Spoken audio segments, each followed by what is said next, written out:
नमस्कार साथी हो, welcome to my another video. आज हामी कुरा गर्नेछौँ 27 September Nepal versus West Indies म्याचमा नेपालको लागि की प्लेयर को हुन सक्छन् भनेर। नेपाल भर्सेस वेस्ट इन्डिज टी20 सिरिजले क्रिकेट दुनियाँको ध्यान तानेको छ र नेपाललाई ग्रेट अपर्च्युनिटी पनि मिलेको छ आफूलाई एक ठूलो लेभलमा प्रुभ गर्नलाई। यो कपलाई युनिटी कपको नाम पनि दिएको छ र एकातर्फ वेस्ट इन्डिज जसले दुईवटा टी20 वर्ल्ड कप जितिसकेको छ र यसलाई क्रिकेट दुनियाँमा विस्फोटक टिम भनेर पनि चिनिन्छ र अर्कोतर्फ नेपाल अनएक्सपिरियन्स बट ट्यालेन्टेड टिम जसका प्लेयरहरूले आफूलाई ठूलो लिगहरुमा प्रुभ गरिसकेका छन् र नेपाललाई वेस्ट इन्डिज विरुद्ध टी20 आईसीटी जित्नु छ भने यी तीन प्लेयरहरूले राम्रो पर्फर्मेन्स गर्नुपर्छ। So let's start the video. यो सिरिज सेप्टेम्बर 27 देखि सेप्टेम्बर 30 सम्म शारजामा सञ्चालन हुनेछ। मेन प्लेयर टु वाच आउटको कुरा गर्दा नम्बर 1 मा छन् सन्दीप लामिछाने, नेपालका leading leg spinner. He is the key player for Nepal in this series. सन्दीपसँग धेरै एक्सपिरियन्स र भेरिएसन भएकोले शारजा जस्तो स्पिन फ्रेन्डली पिचमा वेस्ट इन्डिज विरुद्ध नेपालका लागि की प्लेयर बन्न सक्छ। उनले हालै समाप्त भएको नेपाल भर्सेस स्कटल्यान्ड म्याचमा 4 विकेट हल पनि लिएका थिए। नम्बर 2 दिपेन सिंह ऐरी, उनी टप क्लास अलराउन्डरका साथसाथै नेपालका वाइस क्याप्टन पनि हुन्। ऐरीको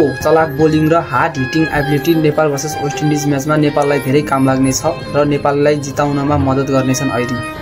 नम्बर 3 आदिल अन्सारी। आदिल लामो समयको अन्तरालपछि नेपाल टिममा कमब्याक गर्दैछन्। आदिल पनि नेपालको लागि राम्रो पर्फर्मेन्स गर्न सक्छन्। उनको हार्ड हिटिङ एबिलिटी और दैट हेलिकप्टर शटले उनले नेपालको ब्याटिङमा राम्रो स्ट्राइक रेटमा रन जोड्न सक्छ। उनले रिसेन्टली असमसँगको 5 वटा टी20 खेलमा राम्रो प्रदर्शन देखाएका थिए। यसैगरी टप अर्डरबाट कुशल र आसिफले पनि राम्रो प्रदर्शन गर्न सक्छन्।